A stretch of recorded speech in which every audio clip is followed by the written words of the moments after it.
Hello, everybody. We're having a somewhat impromptu layout and a meeting.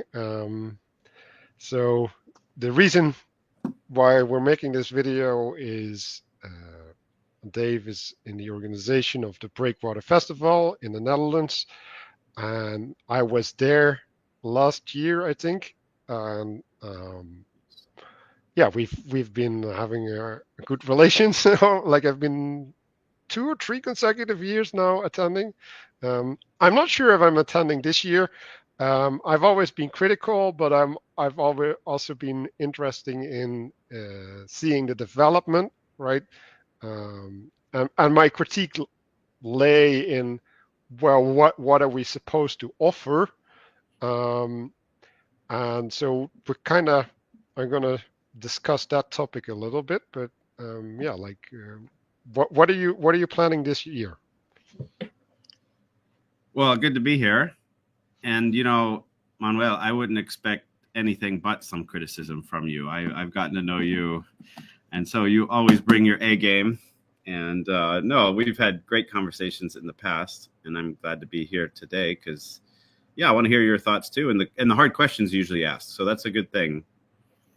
Part of the impetus for this conversation is Breakwater. We're trying to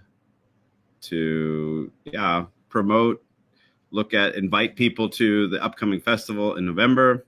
We're going to be doing another one. We like to do them every year. And last year we did it in the Netherlands. This year we're doing it in the Netherlands. So it's fun. Part of it is, I think, a lot about the people and the relationships you meet along the way. And so we're hoping for good people to come, good conversation. This year we have 3 really, I'm really excited about the speakers. I don't know if they're known to you. They weren't necessarily known to me that well. Joe Foley is an English man. He is a YouTuber. He does a lot online with the conversations around religion and faith, and he kind of comes from more the agnostic perspective on things, I would say. Nathan Jacobs is an American. He's an artist and a professor of patristics. He's done all kinds of things. I think he works in Hollywood right now, writing. He's a creative type personality, and he is Orthodox Christian, and we'll be talking. And then we have Jelle Hoosman, who I didn't know very much about, but he's really cool. He's from the Netherlands, comes from a Christian background. I think he's Anglican. And he runs a blog series or does writing on Europe After Dark.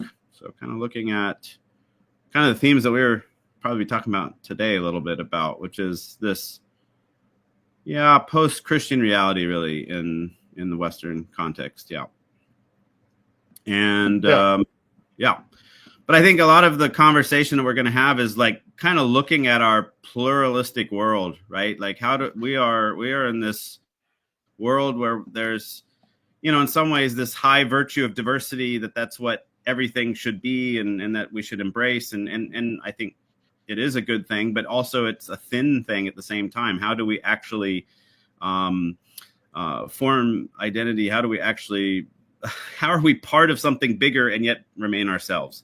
And I think that is a big tension that a lot of people are taking part in, and we're going to be talking about that at this festival. So it looks pretty. It already had some online discussion just between the speakers, and that's going to be fun. It's going to be a lot of fun. Yeah. So last year there was a part aside from speaking, we did a walk, or we had a lot of conversations as well, right? And, Yep. Shared food, right?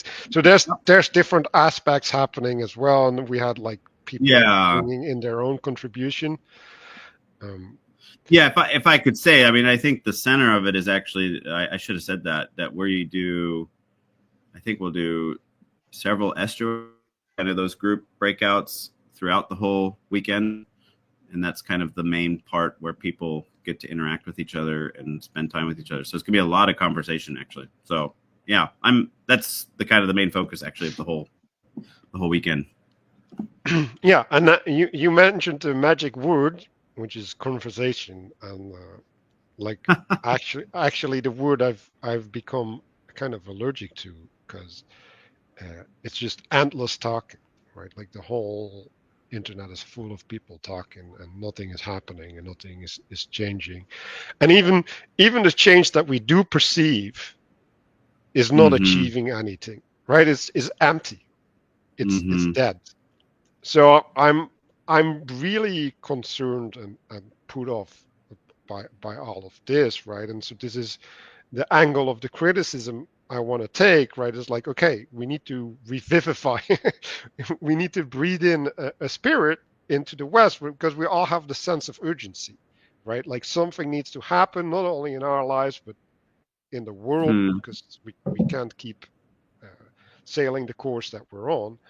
Um, and so the question is, okay, like what needs to happen, right? Is the form of a festival the medium that we should be trying to use to achieve these things? And if that, then what are we supposed to reap from there, right? Like what are the fruits uh, Yeah. Yeah. that such a festival should provide? Yeah. What's the purpose? Right? What's the purpose? Yes. Yeah. Because that's like purpose is interesting, right? Because it allows you to judge not only what you're doing but also what you're getting from something, right? And like Yeah. if you lack purpose, you can't properly participate either. Like that's the problem, right? And Yeah. so that's already a problem with a festival, right? Because, well, like you said, plural, right? Like the plurality is communing, right? But if the plurality is not sharing a purpose, there's no communing, Like, right? And then it's like just what are we trade, what are we celebrating really if right? we Well, call it a that festival? Right? right. I want to loop back to your comments on conversation. Do you find that the more you participate in online conversation that leaves you energized or fatigued when it comes to wanting to engage in conversation with others? Is that how do you experience that? Well, I'm not one of the people who makes a clear distinction between online and offline.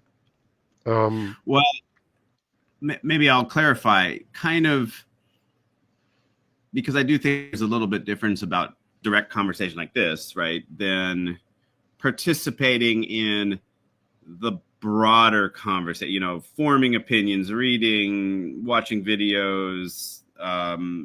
There, do no, I you think it's all find, futile. I think it's all vanity upon vanity. yeah, Like I like in some sense it's necessary, right? Because everybody's drifting on the wind and they need to anchor themselves in something. Um, yeah, so there's a necessary role there, but like you can see it with this little corner, it's just it's an endless hunger that doesn't cease, and it's just grasping onto things, and it's devouring everything, right? It's yeah, devouring what it touches in intellectual space, but also the people. Like it's just making people slaves in some sense uh, to the process, all right? and yeah. and it it's What do it's you? it's going from shining light to shining light. Like Mhm. like I was in the church just now, and and someone mentioned that reading the Bible is like trying to hold a fish and it will just slip from your hands, right? Like, and and what I said is you have to cook the fish and eat it, right? Which didn't land, but I think that's a really profound thing, right? Like what is cooking? Well, cooking is introducing external intentionality, right, towards a purpose, eating, right? And then the eating is the taking of the external Okay. I see what you're in saying such now. a manner that it can be integrated, right, and participate in your purpose, right? Because that's what food does, right? It energizes you towards a purpose.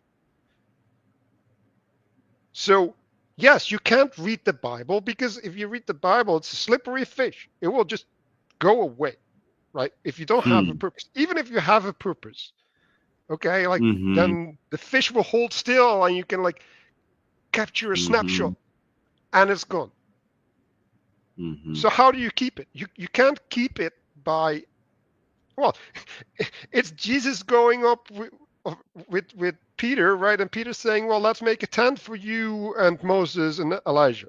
It's like, no, you don't get to make a tent. You don't get to house it here. Like it gets to be lived, and when it leaves, right? And Mm-hmm. you have to be vigilant to receive when it's there.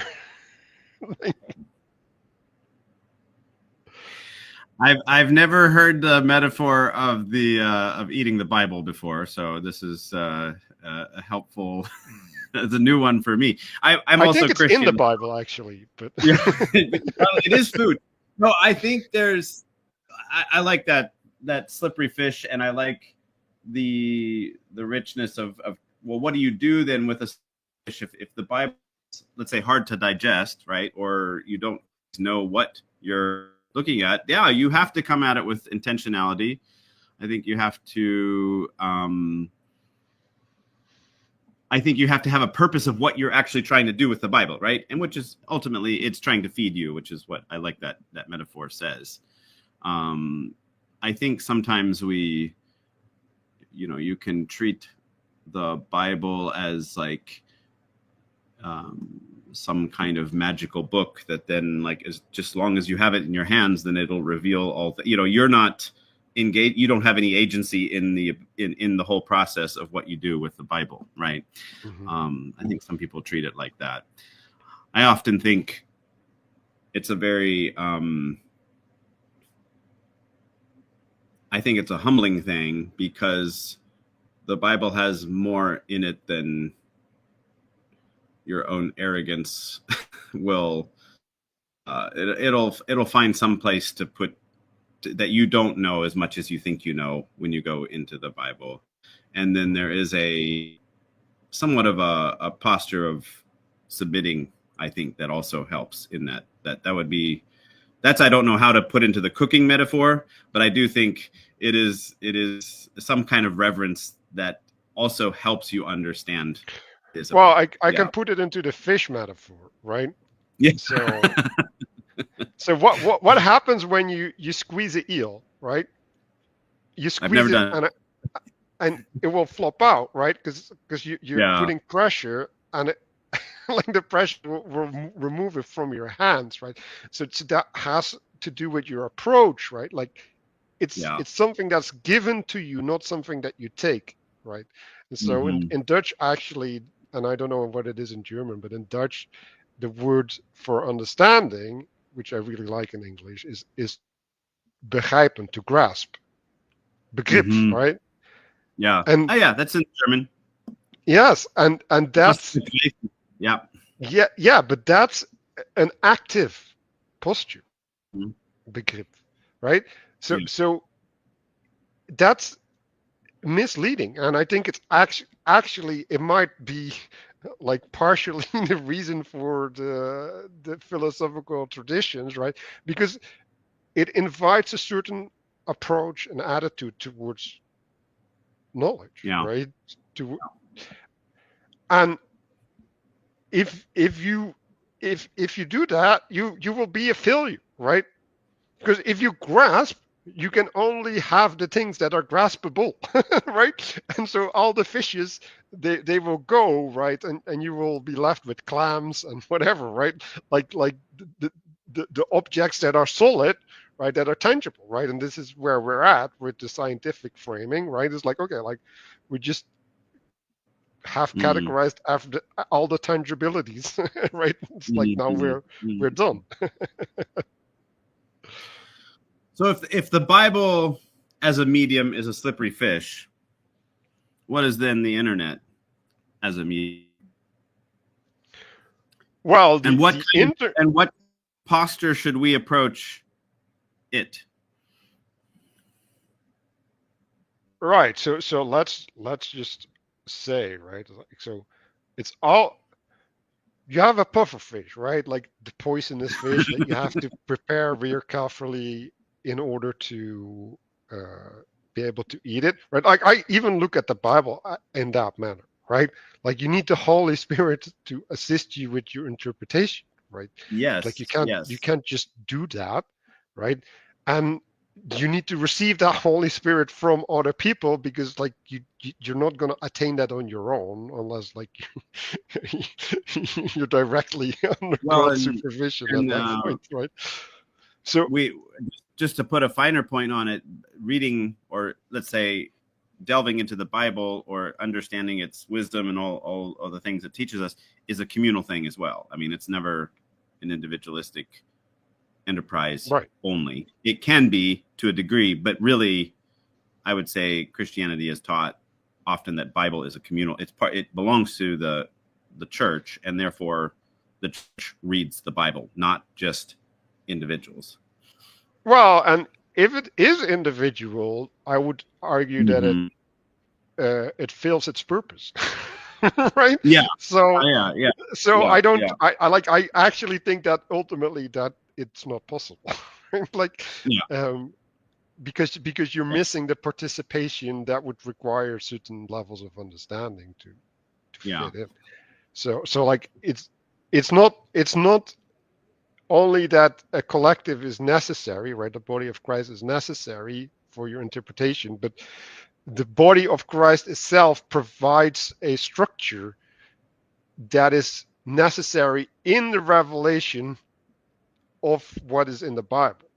And Yeah. why, before we started recording, I talked to you about like something is missing, right? And Mm-hmm. like there's definitely parts on that level that are missing, right? Like so, like you can work on your personal relationship with God, but like there's a collective relationship with God, and I I get the sense that that collective relationship with God is primary and should be informing your personal relationship with God, and Mm-hmm. that's not the way that it's approached by most people, right? So Mm-hmm. um, Yeah. so now we're at the collective, right? And so when we're talking about a festival or something, that is a collective manifestation of something, right? And so when we're trying to talk about trying to capture things, right, is like we need to revive these aspects, right, that collectivity provides, right, and infuse that back into society, because all collective ways of thinking, right, like we can't even think collectively Yeah. anymore in in the world, right? So that, like, and you can't teach that. You can't teach collective thinking. Like you need to be in the collective in order to assume the collective spirit. Like because it's not something. It's a way of being. You can't. Right. Uh, I mean, I think just to go back to the word conversation, I think I think what I would say is that there is an endless, there's like this bottomless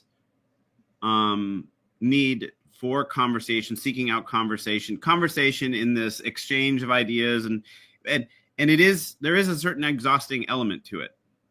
And I'm not always sure that the online space is a good place to always be, to say that that's where conversation happens. Now, I do think it has it, but it's kind of finding its proper place in what is in our ability to have a, like in the collective thinking that we need to be engaged in the sense that if I'm not talking, I'm thinking, right? Like if I'm not working out my life, my ideas, my experiences with others around me, in conversation in a very kind of broad sense. Also, not learning. I'm not growing in that sense. And I think there's been a huge dislocation of where that has happened, primarily, let's say, in communities, in relationships, in friendships as such, in fairly consistent expressions of those, to now we feel like the online space offers us that. And I think it does, but it's more limited than we think.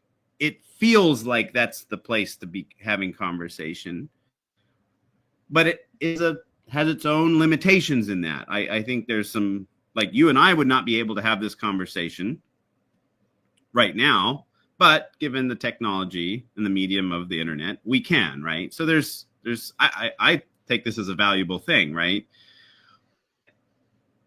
We're way more like one of the limitations of the space is then the hyper what it leads towards is the fragmentation and hyperalization. Like, you lose that ability to be grounded in a community processing, or community thinking and conversing together, because you don't need other people. You can just go find what you want to think about, right? It's Yeah. Anyway, I don't know if that makes sense, but disruptive Yeah, element, all of this, what we're talking about.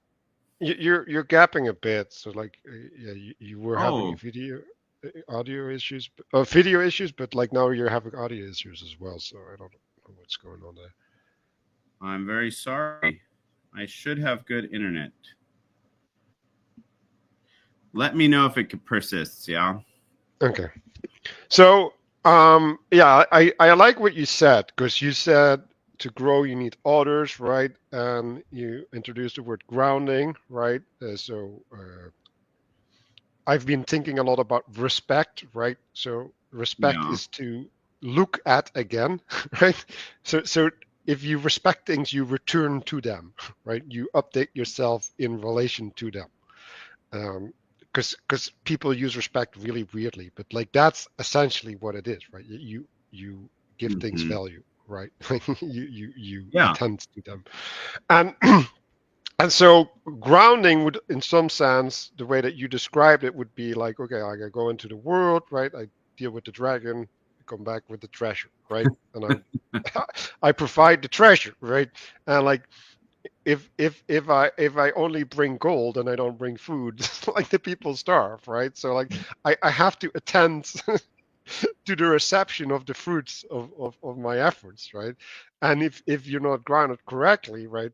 And so that's a shit testing as well, right? It's like, well, are you still like purposefully busy, right? So the things I've gained a lot of insight, right?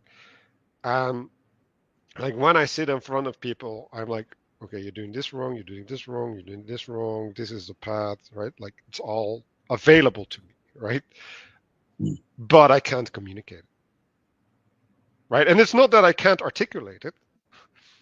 Like I think I actually can articulate it really beautifully, but Mm. I can't reach people, right? So it's worthless, right? Like it's pigs before pearls before swine, right? And so the issue isn't having the answer, right? Like I actually believe that the answer will be provided, right? Like knocking the door will be open, right? Like the issue is being able to listen.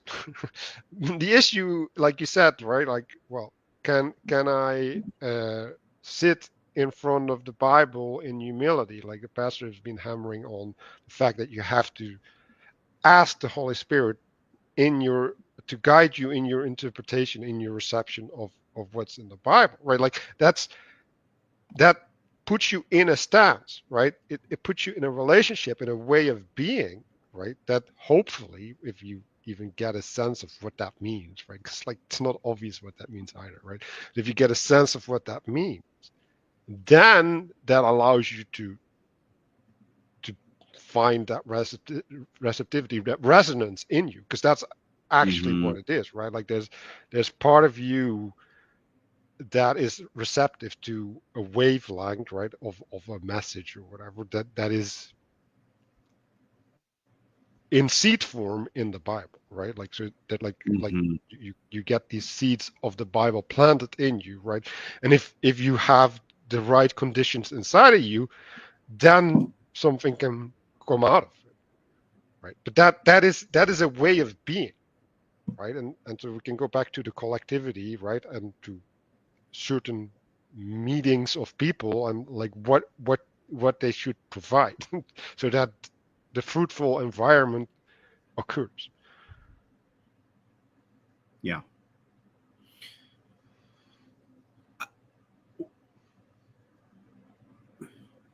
Wow. There's a lot of different ways we can talk about this. Let me throw out something to you.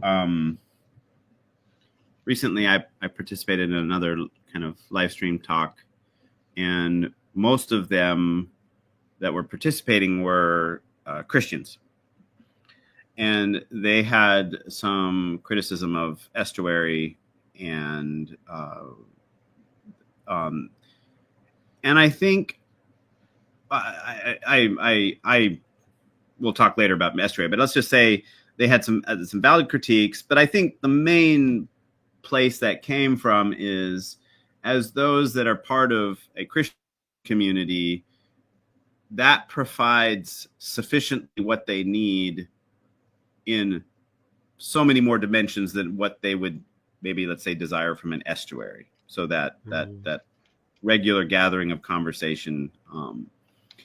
And so I've been thinking Well, can I about this. intercede there? Like, why were they there if that's the case? Why we're where? Well, they went to the estuary, right? Like, if they had No, this was everything right, an online conversation yeah, but and like still, a they made an effort to be there, right? oh they like Paul and they appreciate it. It was people that are familiar with estuary, and I think the conversation started a little bit because I will be attending the Midwestuary that's coming Hmm. up this weekend.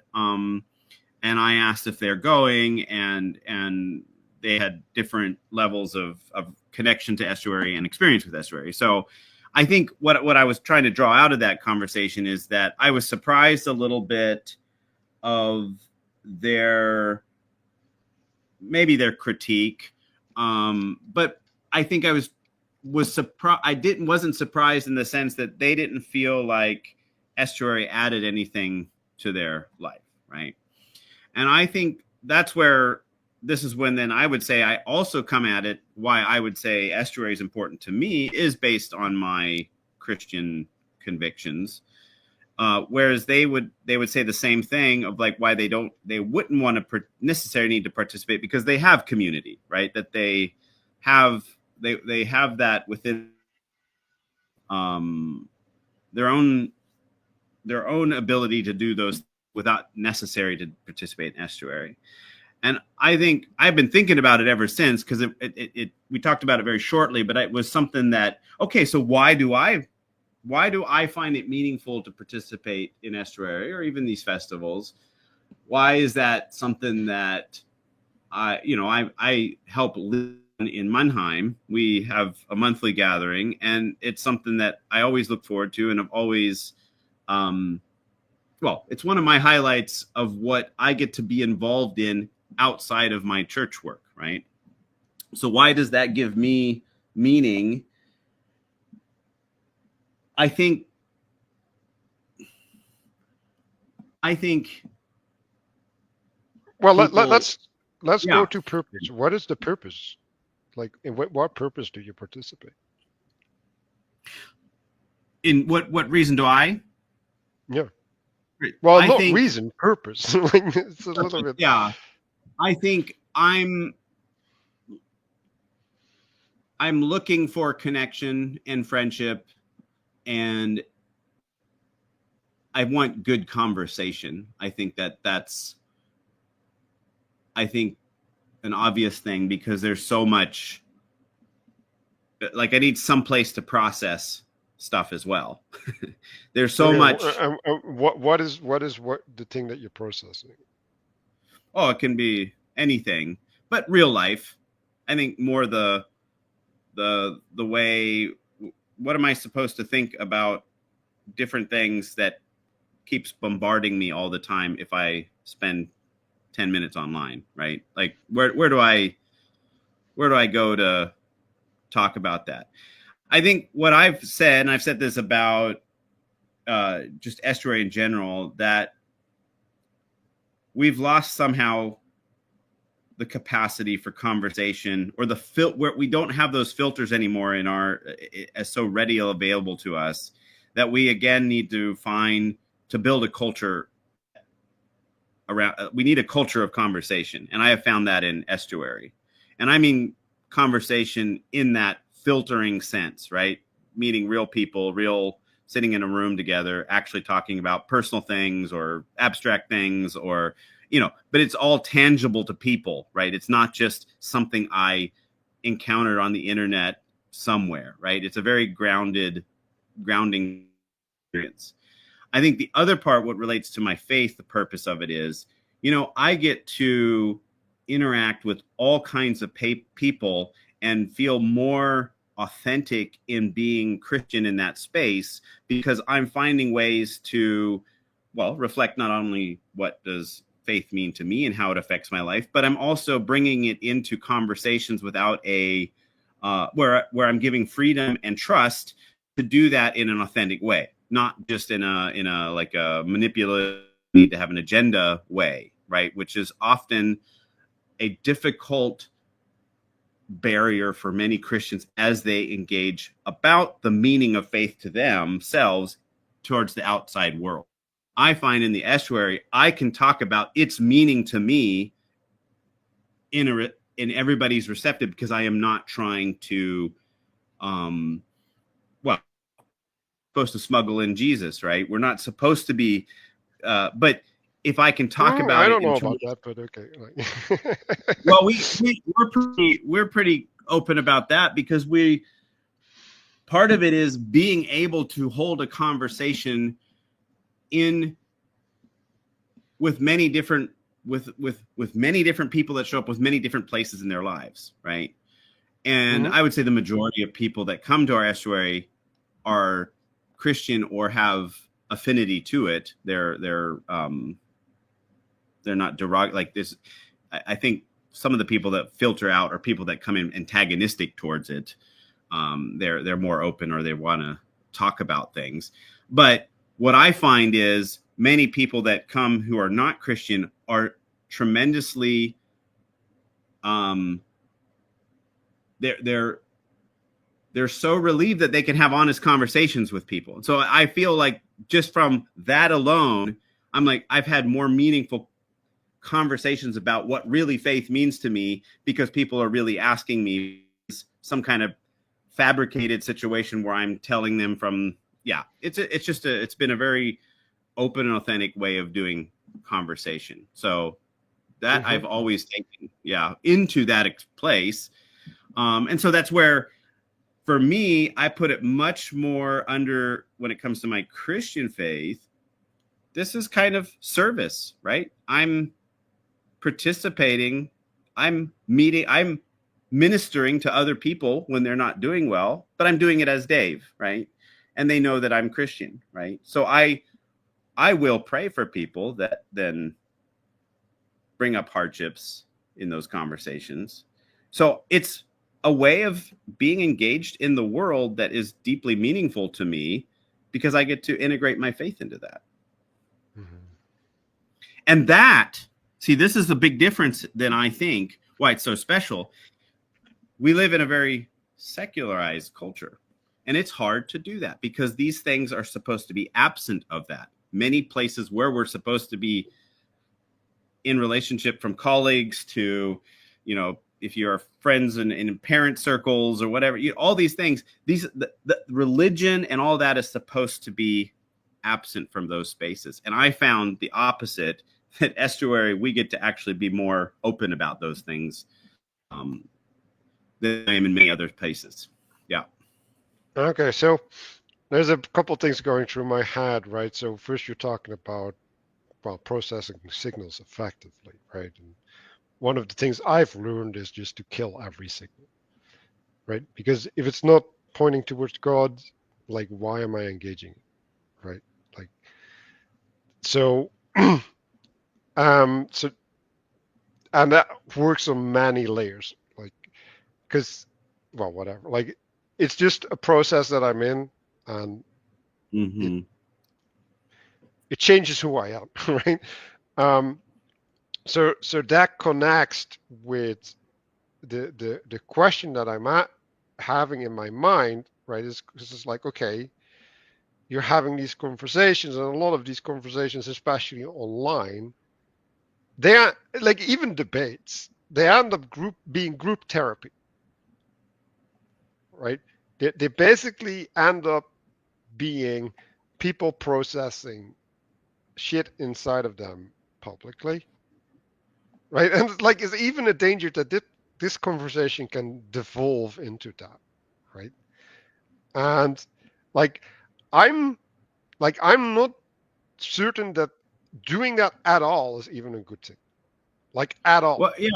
Why do you say that? Why is that devolving? Why is that a negative thing? Because feelings are supposed to be fitted in a purpose, right? So they're supposed to contribute and guide, right? And if we're processing them, we're lifting them up, right? Like we're giving them more significance than they ought to have, right? And then they start guiding our lives because we look at them instead of God,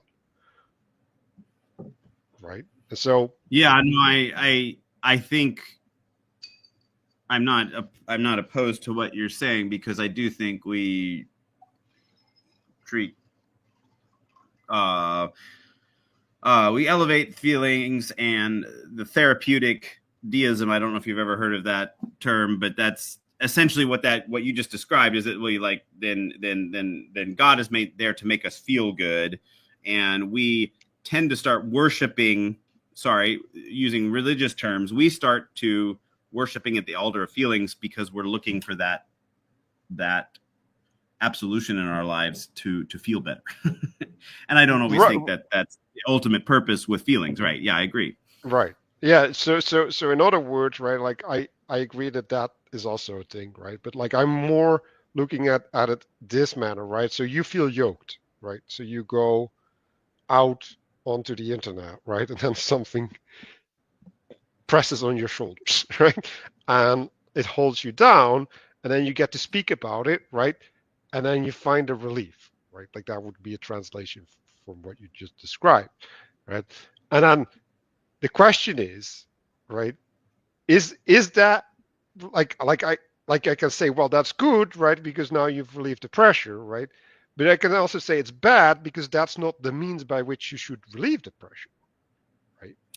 Well, I think there's all kinds of ways to deal with emotions. Right. And we might live in an age where we kind of over talk about that and therapize that. But I would push back just a little bit and Yeah, but say, it's no, but that's hold not what I on, mean, though, because right? I would say that there is an element to one of the fivefold service. I mean, pastoring Hmm. is is a real service in the church, Hmm. and it's a real thing that people do when you go visit people who are sick, when you comfort those that are suffering. I mean, there is suffering in this world, so one of the things that we do is work with feelings, right? I mean, Yeah, there no, is a yes, it's like a backbone of the Christian way of like posture towards the world in some ways.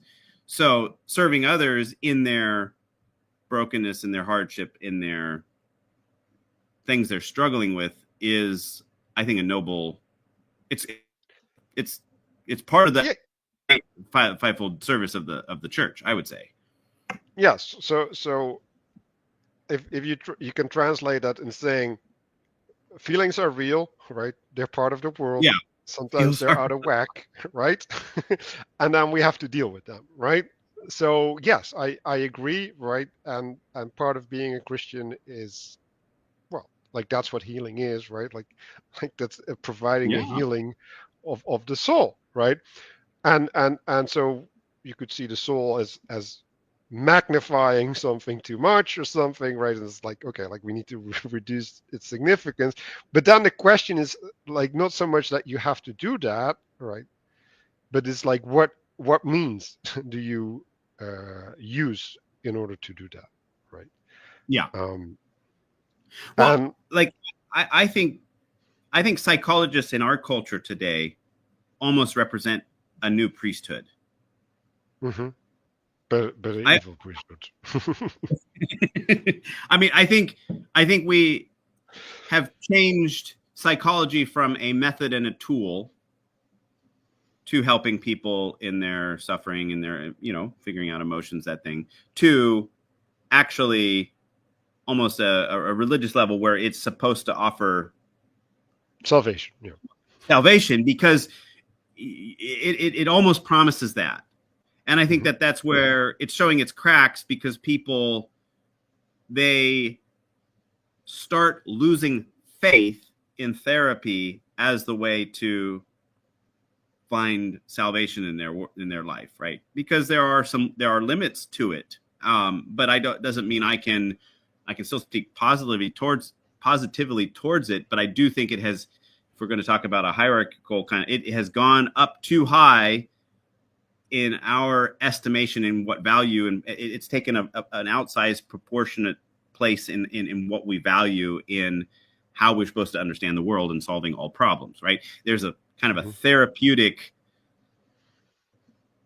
vibe to any kind of problems we see now in our society. Like, oh, we just need to care more. We just need to, it's all these very interesting ways that filters into society, right? Yeah, And so I actually, I think the pastoral side is is very different in one remarkable way, which is we will suffer with. We will, like, if there is suffering, then it's taking on that suffering. That's embodied in Jesus's servant. yeah, walk the 2 miles. Yeah. Yeah. And it's not saying that suffering is bad, Hmm. which is very different to the therapeutic worldview. Yeah, so Yeah. I actually was having a conversation about that earlier today on X, and like I said, a corrupt tree can't bear any good fruits, and like Mm. I'm pretty much on that, right? Like, because like let's just say, right, like therapy or whatever science is associated with that, right? It's capturing true patterns, right? Mm. Then even if we require those patterns, I don't think they should be packaged from psychology. Like they should be derived at through common sense, if that makes sense. Like meeting the situation, right? Because I think like what in the past, people would have used the word wisdom, and now we use psychology, right? Like, almost. no, I don't think psychology is wisdom at all. I'm not saying that. No, I'm no, just no, saying but what no, we but would but use. let me rephrase it. I don't think Yeah, it's yeah. serving as wisdom. I'm It's not serving saying as that. I'm saying understanding. what we would have in the past said is wisdom. Today we put under psychology, and like tries to Yeah, take that. Yeah. yeah, it has taken home in where wisdom should be, right? So That's it's yes. yes, That's what yes, you just said. What I was trying to say. Yes. yes.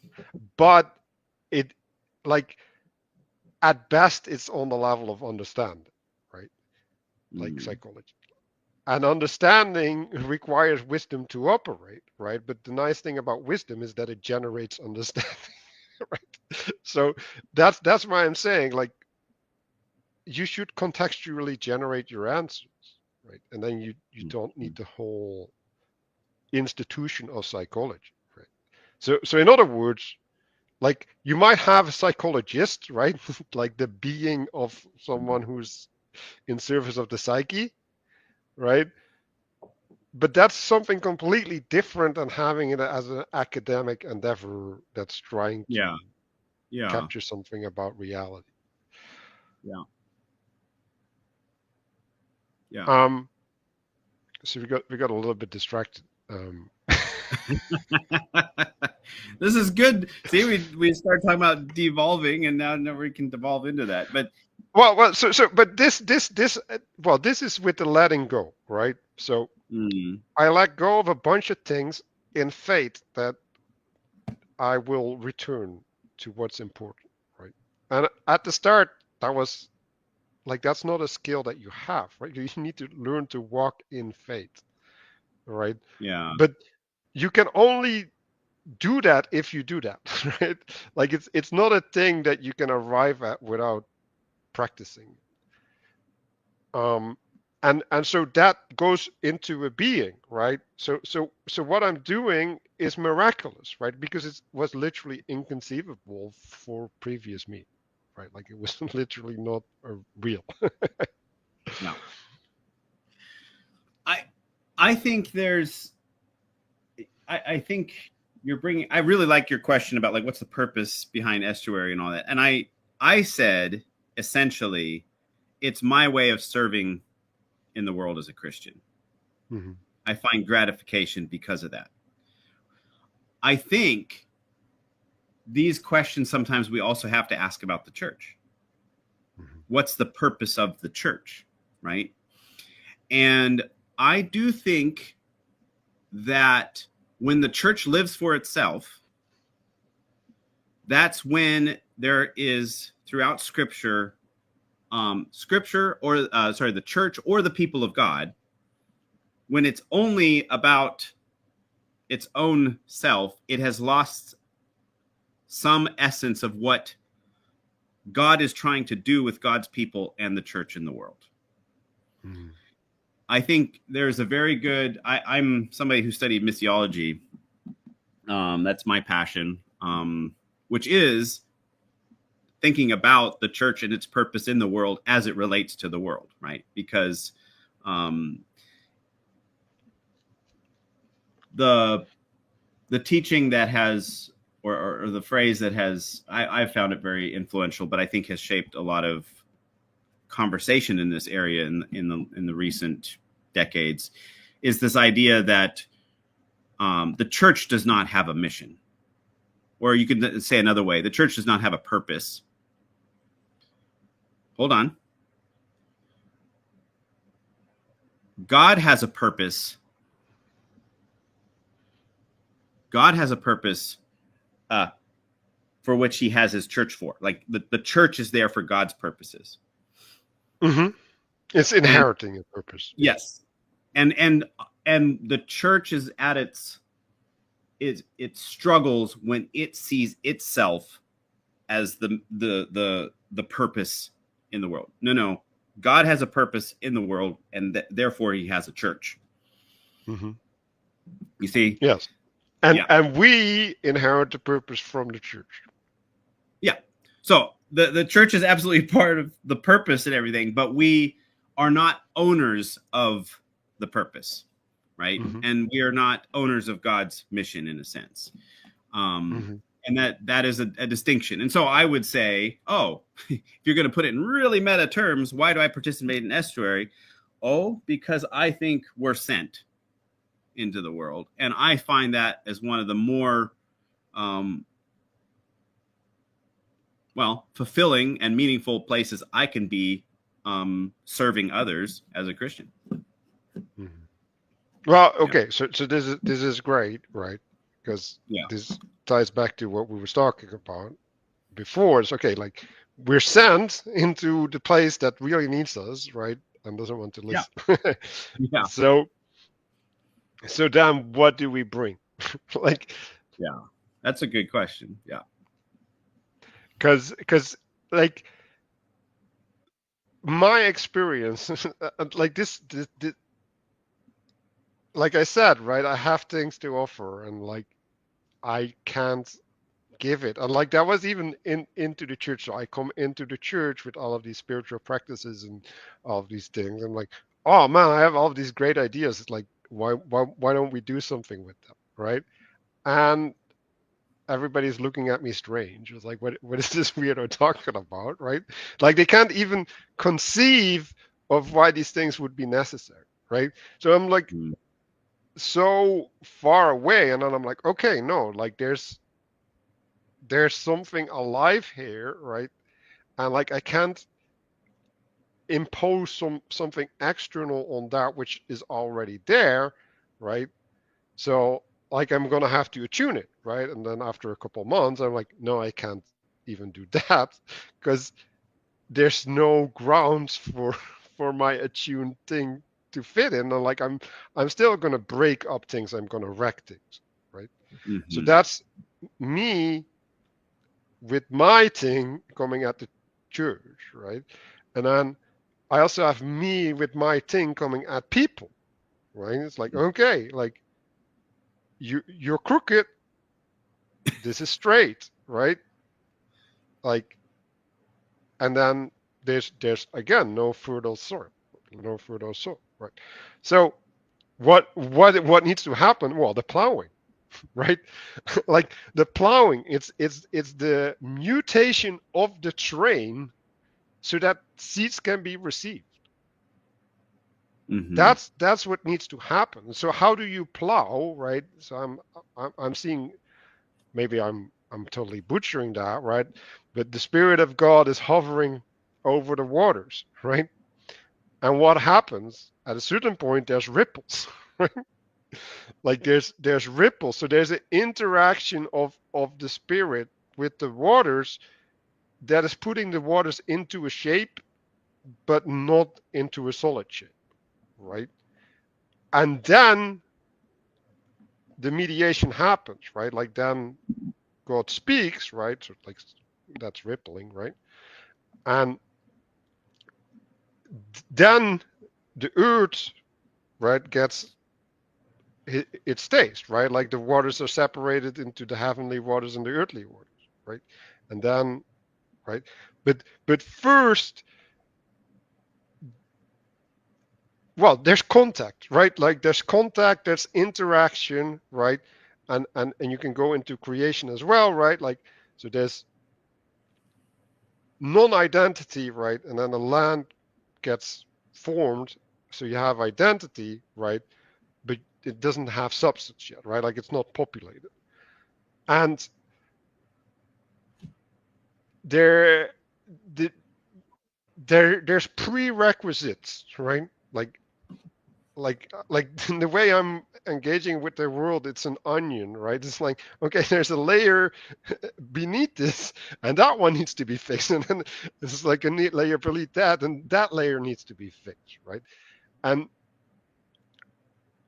well, you can look at it at the church, right? It's like, how does the church heal? Well, it doesn't heal one person at a time, right? Because then you get, well, like the hermit, right? Like or you get me, right? Like I can't communicate, or I'm too far off, right? I'm not rooted in, well, what you said, right? You have to return, right? Like you have to, like, so that action is necessary. Like you're not allowed to have too much distance, because if you have too much distance, you can't feed anymore. You can even see it with the academics nowadays, right? Like they're Yeah. trying to guide society, like they're too far away, like they can't do anything useful, right?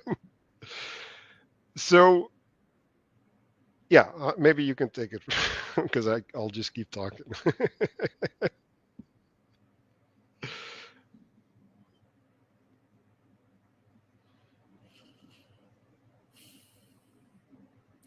I I think,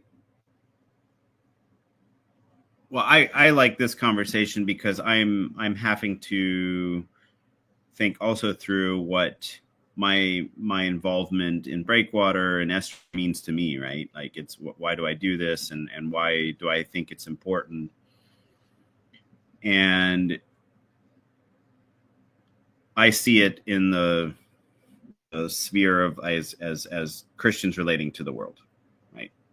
And I think we before we started talking online, we talked you talked a bit about our context today. When we say our context, we're talking about the West, Europe. We both live in Europe, and um, the the church is having a very difficult time. Most denominations, most different expressions of sure, and there is a sense of I think disillusionment or despair, you could say, and I think it's a real crisis actually. Um, and we those that participate in in church communities and participate in the Christian life, it's hard to know how to communicate to the world around you that has seemed to show a lot more indifference. Um, to I don't find it. It can be sometimes antagonistic or there's hostile elements to it, but it's a lot more. It's this idea that it's not relevant to most people. Um, in the sense that they have kind of written off organized religion as something that Yeah, either I would frame it differently, right? how would you frame it? So I would literally frame it as it's unintelligible, right? And Yeah, that's a good way to say it. the hostility or the indifference, right? They're all reactions to the unintelligibility. It is foreign to them. You Yes, mean like that? like Yeah, yeah. yeah, So you have this absolutely. foreign thing, right? And you can conceive it Yeah, as a threat, right? You can conceive it as a curiosity, or you can conceive it as an ancient artifact, right? And that will determine the way that you receive someone, right? So like, oh yeah, you're just talking about this old stuff and I can just discount it, or you're talking about this old stuff and that old stuff is trying to dominate the new stuff, so you're a threat and you need to be dealt with, or you're just like, oh, you have this curiosity from the past and like, oh, let me just engage in this flowery exploration, right? But all of them don't have like the soil, the fertile soil where anything can land, right? Because like when you do the flowery exploration, which is the most healthy, you're still a tourist, right? Like you're still not partaking, right? And so, well, to go back to the festival, right? The way that festivals work, especially in the Netherlands, is you come with your tent, right? You consume a couple days, right? You get your kick, literally take your drugs, right? Then you go back, right? So that's the consumer mentality, right? And if you're if you don't have an enchanted world, like that's actually the only interaction that you have. Like the only modal interaction that you have is what does it mean to me? What can I get out of it, right? And then we're with the grasping again, right? Like we're trying to have something, right? Like we're trying to attain something. And if you're trying to have something, you can't relate to what it is, to its being, right? And so you're blind. You're not receptive to what is actually offered.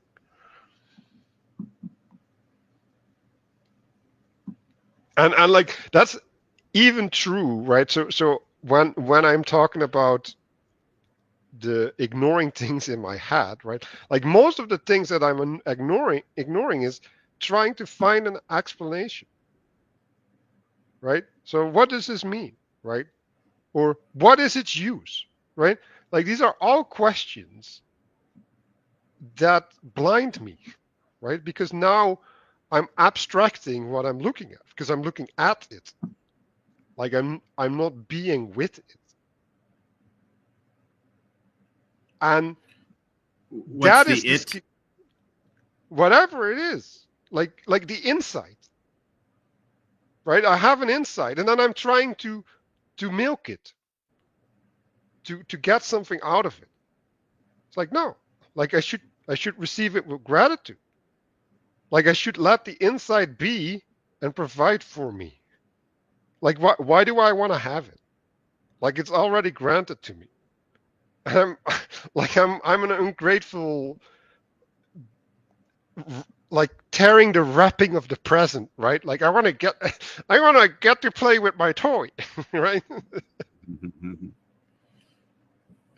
It's like no, like the playing will happen at its time, right? And if there's never a time, then what am I trying to enforce my time upon it? Like what? Like it doesn't make any sense. But I'm still doing. I'd like you to say again what you kind of you had a critique there of like the festival. Could you say that again? I was found that interesting how you said that So people go there to have an experience, right? So have an you can experience. look at, yeah, you can look at it at how they promote go on this holiday and have the experience of your life. That's the relationship, right? Oh, I'm going to this speaker and I want to hear him speak. It's like no, like the speaker should be supposed to be representing truth, right? And you're supposed to commune around truth. Like What if? like But see, I would say the festival is not church. I don't care. Like I think that is a universal pattern. Like Yeah. everything that's not following that pattern is evil. Like that's just So what is in your mind? Where do you participate in um, patterns or communities or conversations, or where do you find that you are sent to be part of? well, so I'm really struggling with that, right? So like that's a good question, especially Yeah. towards me, right?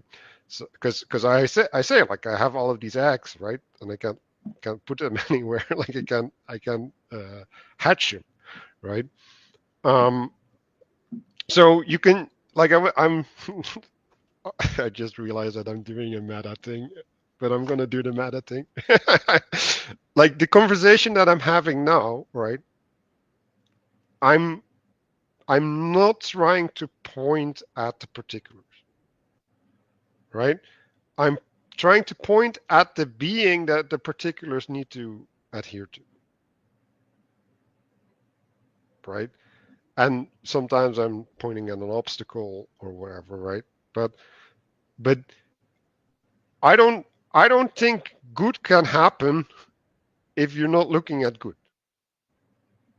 So like I keep trying to look up, look up, look up, look up, and say, okay, Mm. like this is how things ought to be. How can we approach that? How things are ought to be, right? And then I'm looking at everybody and I'm like, oh, nobody's doing that, right? And then I ask myself the question, why is that not happening, right? And then we start peeling the layers, right, like the onion. And at a certain point, like well, we're at nobody knows that that's what we ought to be doing, and even if they would know that that's what we ought to be doing, they don't know how to do. Mm-hmm. It's like, okay, what do I do, right? Or like, what am I called to do? Yeah.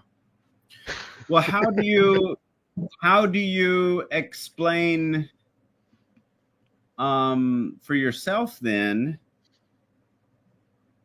being in this world? Because I'm not sure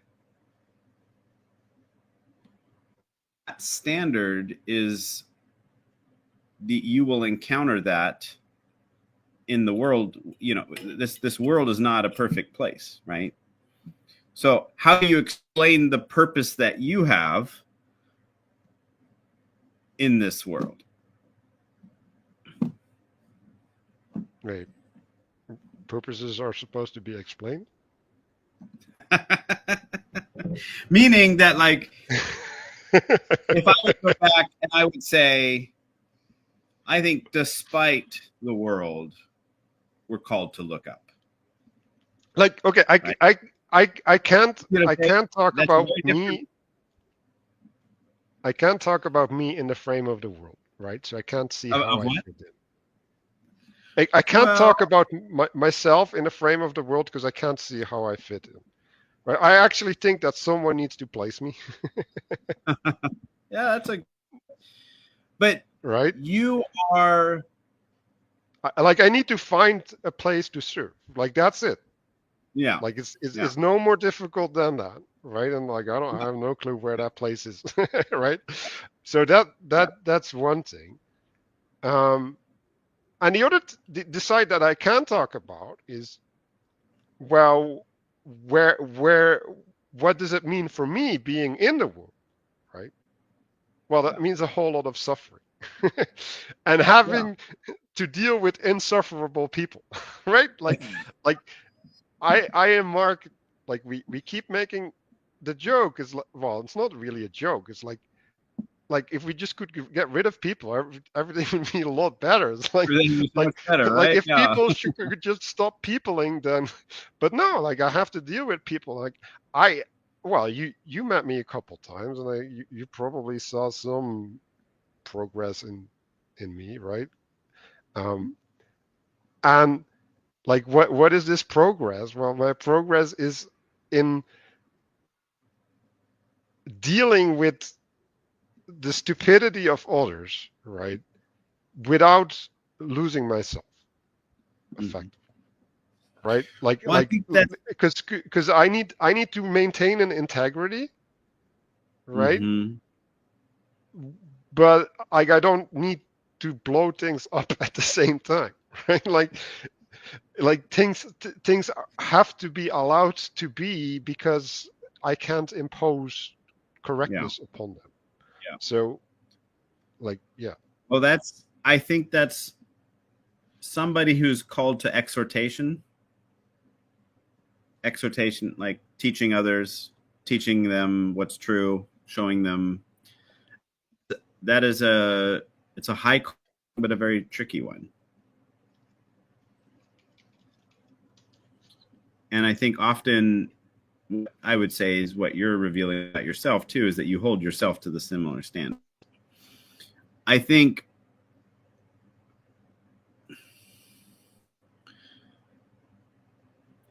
think when it comes to truth. So let's go back to our discussion about the Bible. We that is a humbling thing. Because as we search for it and as we encounter it, as we get closer, we realize how much less control we have over it. Mhm. Right? Um Well, it's even worse, right? Like the way yeah, that we get access to it is by not having control. exactly. Exactly. And that's very I think that's the right there is the challenge of being somebody who's called to exhortation is then trying to maintain control, right? You really it's having to give that up because it's so easy to want to say how other people should behave better, but that doesn't mean people will listen, right? Or that will actually be and I don't think effectiveness is the only purpose of exhortation. I don't think that at all. But to embody truth then becomes a whole other level. I think Well, the I think effectiveness has a connection with foolishness, right? Because if yeah, you're yeah, that's yeah, yeah. if you're doing things that are ineffective, you are foolish, right? But you're not supposed to do things because they are effective. It's like But I would say well, there's that's I really like that I've never thought about that before. I do think there is a temptation of effectiveness Hmm. as the metric, Hmm. and that can be foolish Yes, because that is foolish. Yes, that's psychology. because you can have, I would say that much of,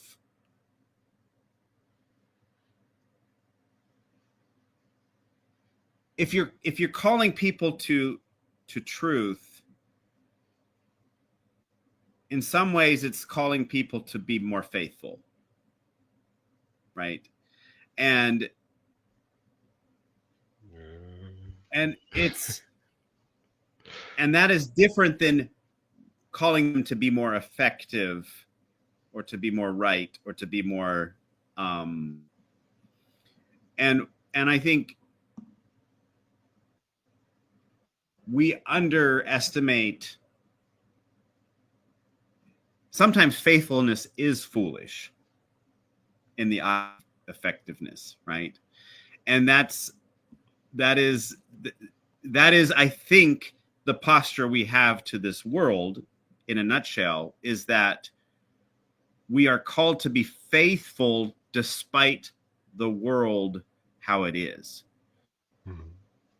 Okay? Meaning, why should you give up yourself for others? Why should you love your neighbor? Why should you comfort the widow, greet the stranger? Why should you love me? That is foolishness in a world, in this world, in any world, right? I But don't know. Like if you look at like Eastern according thinking or to the whatever. world, according to Yeah, the but world, even yeah, but not according to the intelligibility that we as Christians are immersed in. yeah, but you see like think Brett Weinstein, for example, right? He's making evolutionary arguments for altruism, right? So there's a perverted earthly way where you can still justify these things.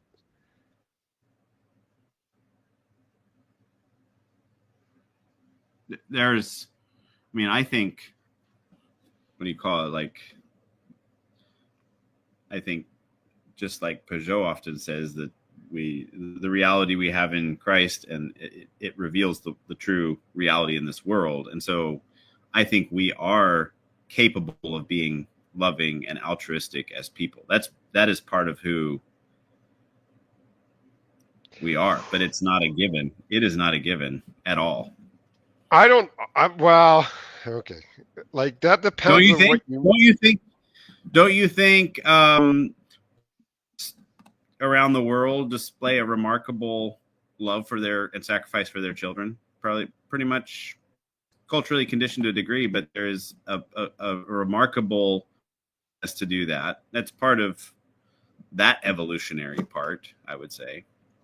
Yeah, but now we're getting to the place of what is love, right? So there's a standard of something, right? Like I don't even know if I want to use the word standard, like in relation to love. There's a source. Let's just say a source of love. That's probably a better way to describe it, right? Or yeah, or source of life, right? Like love is like the Yeah, facilitation of life or something, right? Um, and there's like I see everything in a fractal nature, right? So there's when you build a house, right? Taking care of the house allows you to have a certain type of love, right? But that's localized yeah, in the house, right? And so it can't exceed beyond the roof of the house, right? And well, like that's how the people got to gods, right? They did extrapolate above the house, but in general, right? Like that's the limitation, right? So if you're saying, well, is is love in the house? Well, no, love is in the house, in the yeah. church, right? That's what love is. And if you're cut off at some level, right, like you can still participate in partially right patterns, right? And you can even exceed the partially right patterns through grace, right? Like, because whatever, like you just got lucky effectively, right? But um, that is different than love, right? But now we're doing like a little bit. No, I think I don't. I was just trying to respond to the evolutionary argument, which is I would say I think we have a capacity to love, or have whatever you want to say that as humans. I don't. I don't. Well, no, we even have a necessity, right? like, Yeah, and I think like, we have a necessity, and I don't want to just. I don't want to say, oh, Christians have some exclusive uh, uh, access to that in the way they live out in the world. No, I think we're challenging anybody else in that capacity. I just think we are, uh, in order to be faithful, it is a close. We identify with a love to those that not just kith and kin in a way that would be very evolutionary. Yeah. yeah, but well, yeah, like, but if you start like, there's some obvious things, right? Like, I wanted to start this conversation with what is the need, right? That Breakwater is provided, right? So that would be an obvious type of love, right? Like providing a need. But identifying the need, right, in order to do the love, that's the hard part, Yeah. right? And it's like, well, yeah, if you got the need, then like you can get pretty close, right? Well, you also need the intention to fulfill the need, right? But the fact that you see it already implies that you have an intention to fulfill it, right? So, um, I mean, you asked why, what's the purpose? I do think there is, I think, I think there is a need for these festivals and these larger things, in part because it's contextual to our where we're at in the West. I think this would not mhm. make any sense in like Southern Asia or in Africa. This, you would not find an event like this. Is meeting a cultural moment in Yes, a sense, and right. so maybe there's a timestamp on how important that, or the purpose of it for how long that will last. But I do see a yearning for in conversation. I think I like to again frame it as I think there is people want to participate in a culture of conversation. Hmm. I think people are searching and are wanting, and I think we need each other in that. And there aren't a lot of spaces in our culture today to do that in a genuine way, in an authentic way, where as Dave is somebody who lives in Mannheim and is a Christian, and talk about what that's like with somebody then who's from the Netherlands, and we don't have those spaces. I I think the word is community, that often was part of people's lives, and we're searching for that. And I, as somebody who's part of a church community, I think that provides a lot for me, that I can commune with others, um, in that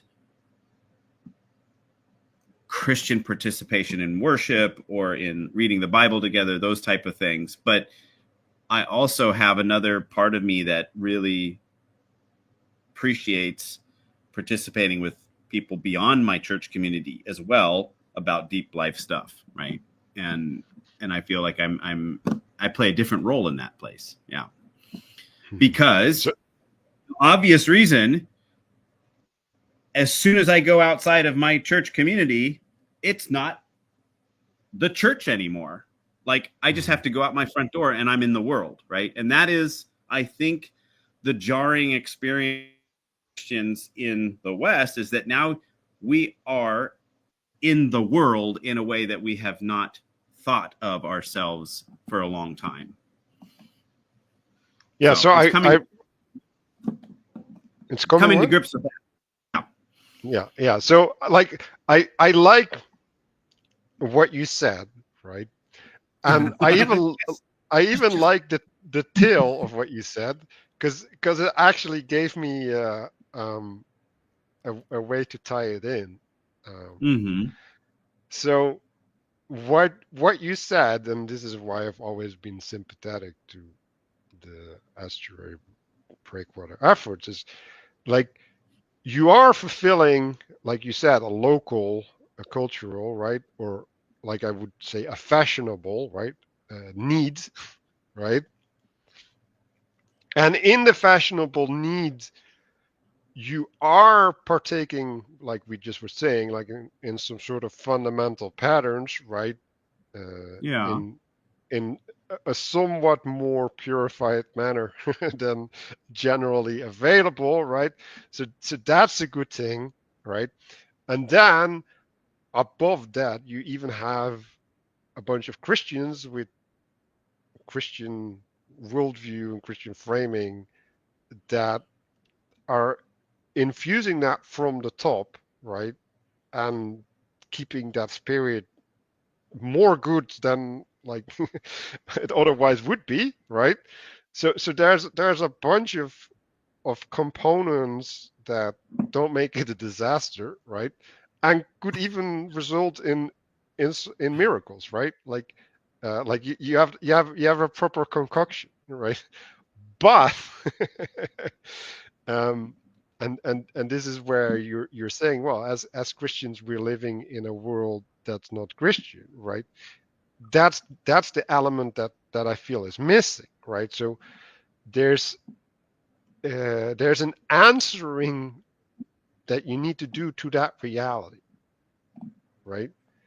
Where the church is not presupposed, right? It's not the highest, Yeah. right? Yeah. And so you need to artificially have the church in the festival, right? You need to have the festival serve God, right? Without it putting on the full Christian dress, if that makes sense, right? And then, right, to go back to purpose, right? So if the festival is somehow receiving that purpose from God, right, it would organize all the smaller purposes under it, um, and also judgment as a consequence, right? So like, oh, this doesn't fit in, or there's a lack that we do need to cover, right? Um, that that would then flash out, right? And then it would just hierarchically, naturally meet that purpose, right? So I think that is what I'm trying to get my fingers uh, on, right? Um, cause uh, cause like estuary, well, like it is described as a leaderless, right? Thing, right? It's a thing without a head. It's like, no, you need a head, right? And we need the top hat, right? We need the top dog to supervise everything below it, right? Um, so yeah, that's the way that I bind it together. Like I think that is just like there's a lack from from the secular world to relate to Christianity, right? Like they don't have the tools, right? They don't have the foundation. I think it's the opposite way too, right? Like for some reason the church has has been um well castrated or something, right? Like they can't sow their seed. like like they can't be the salt of the earth, right? Like there's two ways that salting the earth works, right? Like one is it provides taste, right? But salt is also a preservative, right? Like it keeps it from spoiling. Yeah. And like if if you if you're not the mediative force between God and civilization, like I don't like what are you doing? like like you're not what you're supposed to be. like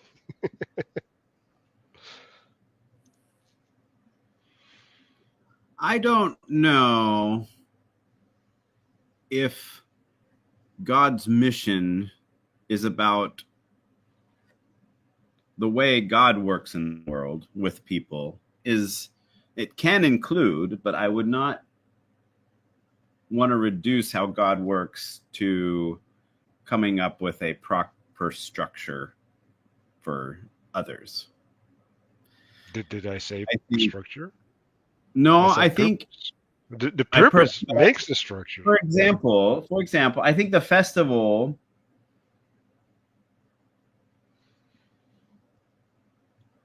I don't know how God will work there. I trust.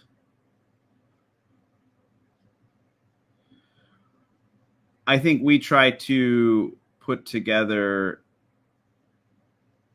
a festival where we are giving attention and respect to people's desires and yearnings to want to connect and have conversation. Um, I can't So impose a like. so I I can't impose a. actually I wouldn't impose a church structure onto it, right? yeah, but Uh, I'm already objecting to what you just said. okay, go ahead. So what you just said is we're prof- we're serving people. That's what we're trying to. Yeah, Yeah, but I don't think you ought to serve people. but that's what I'm trying to say is that I don't think.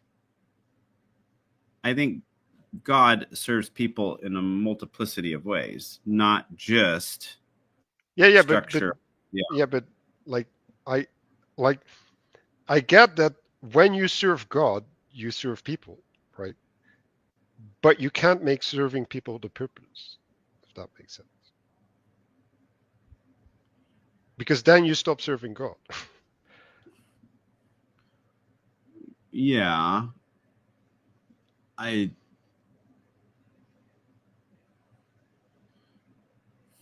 I mean, I think we're always supposed to serve God. And I Right. think one But of those I think one of those you ways is actually sometimes we can think in terms always of structures and uh, but a lot of times it's yeah, just I haven't actually brought up any structure. Like I don't know why we're talking well about I would structure. say that I would say that see I don't think that the festival follows any kind of church structure or anything, right? you, Hmm. I thought you were kind of implying that earlier that that's its deficiency in some ways, right? No, no, I well, okay. Like if we're talking about church structure in the sense of serving God, right? Yeah, Then I would say that like if it's lacking that, yes, that is a deficiency, right? If you're saying church structure in well, there's a specific manner in which you ought to serve God and not another way, right? yeah. Then I'm like, yeah, whatever. Like I'm like, like serving God is the standard, not not church structure, right? I may have misunderstood you then because I think maybe I understood it as you kind of desiring a festival or even estuary to reflect some kind of Christian church structure in a degree. Like if we're looking at it as That if we're bodybuilders, not right? building the church, then we're not building something true, right? Like, Well, no, like I don't think so. Like okay, you can okay, build you can build a city hall, right? Like a city hall Yeah. isn't a church, right? Like it can still be true, right? So Okay. Then I may have misunderstood you. Then I will try to listen more carefully. I was but misunderstood. also you can build false city halls, right? Yes. Yeah. Yeah. So I that's the distinction. I don't think you can build a false church because then it's not a church, right? But a city hall can remain a city hall without. I think maybe the underlying thing is that what should expectations for Christians be when it comes to something like a festival or estuary? I think that's the salient question there. And I'm saying maybe I don't expect it to be the church, Mhm. and I don't want to. No, it Um, shouldn't be, right? yeah, Because it's not yeah. a church. I think that's. I think that there are people looking for community and more meaningful community, and then people do find the church as one of those things. Then, because it is actually more offers way more than a festival in my mind, right? No, And yeah, that, like yeah, yeah, sure. yeah, I'll grant it, right? Like yeah. like there's way worse things you could be doing, right? So Well, okay, I'm going to take that as your endorsement for the festival. It's not always terrible, and there are worse things. like I said, Yes. I'm sympathetic, right? But but yeah, No, like and you said, I'm I a think perfectionist. yeah, and I think we have to see how these things play out. But I do think it presents a meaningful opportunity for people to talk more about these kinds of things than most other places in our culture today. Hmm. That's how I would say it. Like I've had more conversations about faith and Christianity than any other space that I've inhabited for the last, besides my church community, right? Hmm. And actually, sometimes even more than there. That's the interesting thing, right? Because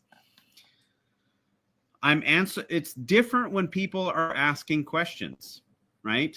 I like to say that churches, when there are not, one of the problems churches have when there are not new people coming is then you're not having the new questions coming. You're not having the, well, why do you baptize like this, or why, just banal questions. But that helps a church community know more about itself than if they just spend generations not having new questions or people just asking questions, right? I'm saying Hmm. in the proverbial sense, newcomers bring all kinds of questions with them because they're Yeah, figuring out. yeah, Yeah, the stranger brings yeah, revivification, but also corruption, right? So, yeah, yeah, yeah, yeah, yeah, so yeah, and well, okay, let's that's a good framing, right? So if you just take as the festival as a church, right, and like, but instead of having a cohesive body, right, you're having a fragmented body, right, and then that yeah, fragmented body is exposed to a lot of yeah, foreign elements at the same time, right? yeah, So that's maybe the distinction there, right? So you have, and so like what do you do with that, right? Like yeah, how do you respond to that? yeah, Um, yeah, and so yeah, I wanted to touch more on the being, right? So because I think I think when we're talking about plowing the fields, right? What we're actually talking about is like having an experiential reference um, that can be appealed to, right? mm-hmm. Um, Mm-hmm. and so, how do we get an experiential reference? Well, we get that by participation in something, right? But also with a certain reverence. Like I actually, that word came up for me today. I was like, oh man, because reverence, yeah. Like maybe you can you give your understanding of what reverence is?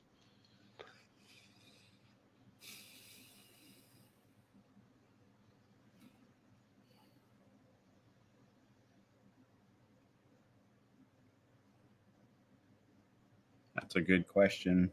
So I think reverence is relating to something in and of itself, right?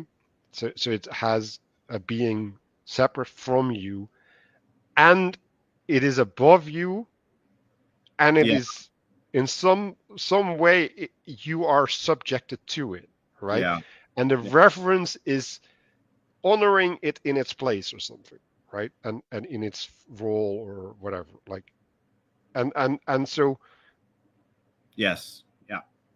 okay. No, Well, that's good. No, I like that. I thought also immediately that it's something above, right? It's not just a. There's something awe or sacred. There's something about that worthy of it, right? It has its. yes, Yeah, it's implied worthiness, yes. yeah, yeah, yeah, yeah. Right, but that's the important part, right? Because Mm-hmm. like I've been struggling with gratitude, like I think it's Mm-hmm. horrible, horrible, horrifying, whatever. Because like we can say, well, thank you, thank you, thank you, right? It's like no, like like saying it from the heart is really hard, right? Because like it requires you to see things in their place, right? And then see their effect upon you and then your dependence upon them. And then somehow you got to steer it and mix it and then add a little bit of sugar and salt. Like I don't even know, right? Like it's too hard for me. Like it's but but I think reverence is important, right? So because reverence is the the allowance for a benevolent subjugation, feeding into gratitude, right? And Mm-hmm. feeding into understanding of our place in the world, and thereby justification for humility, actually, right? Um, and the reason that I'm saying this is if we can expose people, right, to be like that, right, to have experiences like that collectively, right, and then have some sort of reflection upon them or whatever, like that that that might be what plowing the field is, Hmm. right? Um, and so, Do, like, if like my vision of what service a festival should with that intention, right? Like, if that would be your purpose, like getting people, well, plowing them, right? wait a minute. Does not sound correct. It does not sound right. You're Okay, saying we just entered the PGA 18 territory. but So why did you do it in the Netherlands again? what I do think that's interesting though, there is a little bit of an overlap between gratitude and reverence. I thought that Right. was interesting how you said it. Yeah. I mean, there's something about gratitude that yeah, there's something formulaic about it, or we're supposed to express those things. And I think I actually would say that it is important to practice gratitude as something we remind ourselves as something important about this life, because Yeah, I'm I do I'm think actually going to I think that disagree. no, I think it's a very because it's a lot about our posture towards God. I agree, and I think it's essential to know God Yeah, and to be grateful, I right? think But because I'm going to say that there's an element though of disconnect of like when you do the platitudes of just saying it, but like mhm, there are like when you really experience gratitude in your life, there are moments mhm. that you have that, right? It's not just a something you literally or something. I disagree. Well, I would say it people that suffer Yeah, have a relationship to gratitude I don't think so. Not that necessarily. is, oh yes, No, I don't think so.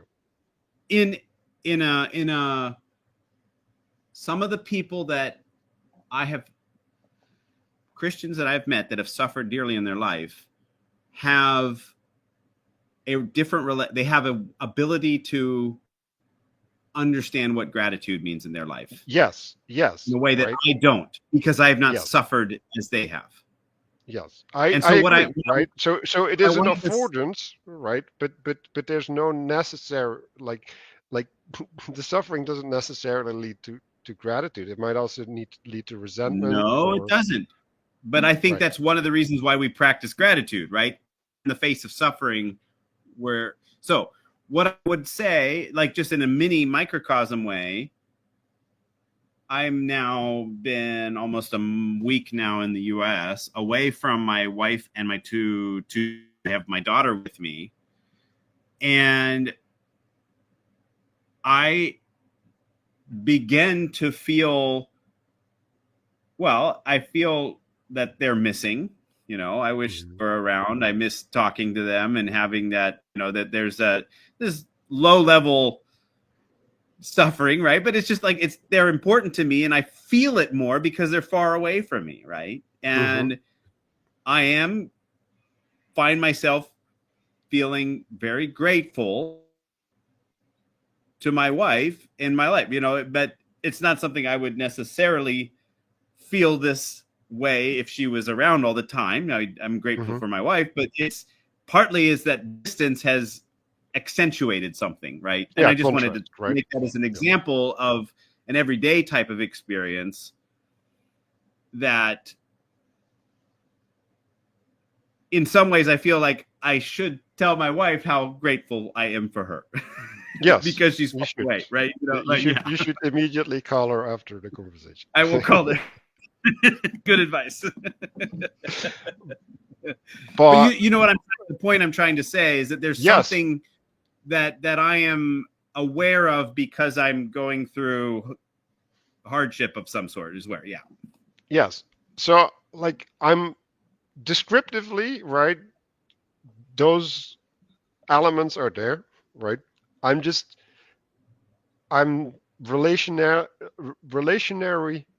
I have some like qualms about what you said, right? So for example, why don't we instead of practicing gratitude, right? Because like the issue I have with that is that doing if you're being grateful from an ungrateful heart, like that sounds like a perversion. Like that sounds something like you should avoid at all costs. Like I think it's better not to do. But what you can do is you can acknowledge things, right? Like you can just acknowledge like this is the case, right? I just don't have any feelings about it because I'm an idiot, right?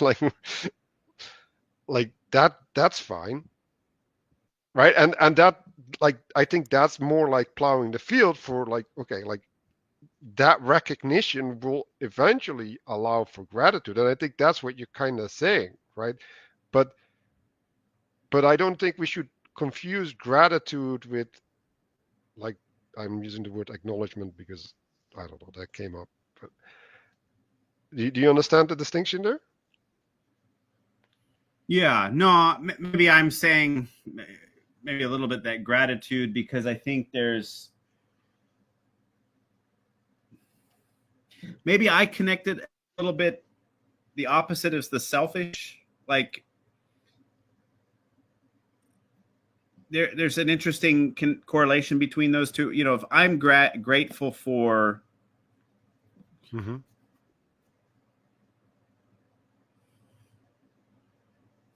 especially if I'm grateful in the face of, if I'm grateful for God despite my life not going well, that is Mm-hmm. or the meaningless or the menial things that you have to do. I don't know. There's a little booklet. I don't know if you've ever heard of it. Brother Lawrence, Practicing No, the I don't Presence of read God. books, man. Like I'm It's called Practicing the. and he was like a monk, and he had to like do all the dishes and sweep the floor and do all things that he just didn't like. But how do you find, I wouldn't, maybe gratitude isn't the word he used, but how do you practice God's presence in those things in your life, right? And I put it in that category a little bit, as acknowledging God in our lives, even if it's not going well, right? Yeah. Mm-hmm. Yeah, like I'm in agreement with what you're describing as the ideal, right? Yeah. So yes, we should strive for that gratitude in suffering, and like I actually like that's actually weirdly enough one of the places that I can get to gratitude. See? It's super ironic, but it's like I can be grateful for the air I breathe, right? Like I can't get there. Like no, that's just how it is. Like why am I supposed to be grateful for like this state of existence, right? But but when I'm in suffering and like I'm Yeah. protected from worse suffering because I know there's worse suffering, right? Yeah. Then I can find gratitude, and I can find Yeah. recognition, right? And that's proof of God for me, right? It's like okay, like now that's God working. Yeah. Like he's protecting. So and that's where I do have gratitude, right? But this goes actually like there's something. What is it? There's a piece of the Bible where it's like it's talking about faith, right? Or no belief, right? And I Mhm. started understanding belief as from understanding approaching something, right? So I believe in the true nature of something, right? And if I have that true belief, right, then everything is possible. That's the connection with everything is being possible, right? But in the belief aspect is the trueness of what is possible already there. Because if if it wouldn't be true, you couldn't truly believe it. Does that make sense? Mhm. Mhm. Right? So the belief isn't like an access to the truth of something, right? And then you have to live that out in faith, right? Because you still have to adhere to it and hold on to it. But Well, what I'm, as somebody who I'm gonna give you a little challenge or homework. Look up more scripture on gratitude and what we're called to do with that, because I do okay. think it is a big part of faith. Yeah. Yeah, I agree.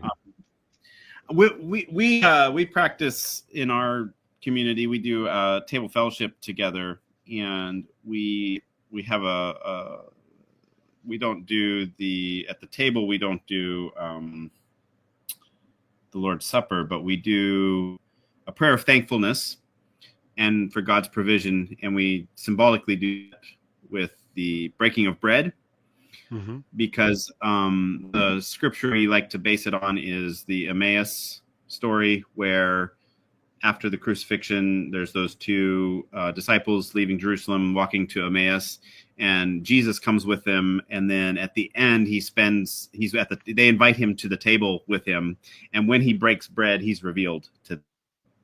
And so we use that as kind of our motif. But in that story, Jesus says he breaks bread and gives thanks to God. And so that's what we do when we're practicing gratitude. In a sense, we have bread, right? And that is what I kind of mean. It's a little bit of a way of recognizing, wait a minute, let's just take this for granted. We have bread, right? Like, and that's what I kind of mean. It is a different posture to the good that happen in our life, not just practicing it for when the bad, like we feel it often when there's bad thing, but and it shouldn't be this sense of entitlement, where I think sometimes people can fall in that temptation. Like, if I'm a good person, or I'm a good Christian, or I follow, God should give me good things in my life. I don't think it's that. I just think it's giving proper reverence in a sense Or to God respect. in yeah, and I think gratitude is one of those ways we can give reverence. Just to bring it, Yes. like I really liked how you connected those two things earlier, and that made yeah. Yes. Yes. So, yeah, I totally agree, right? But I like the thing of what I liked about your story is that in your story you bring a whole lot of things to that Mm-hmm. moment, right? Mm-hmm. And then they come together in that moment, right? So that's Yeah. again with plowing the field and stuff, right? Like like you need to have all of these things to have the fullness, right? And Yeah. if Yeah. some of them are lacking, then you're gonna be having a lopsided and perverted experience as a Yeah. consequence, right? Yeah. Yeah.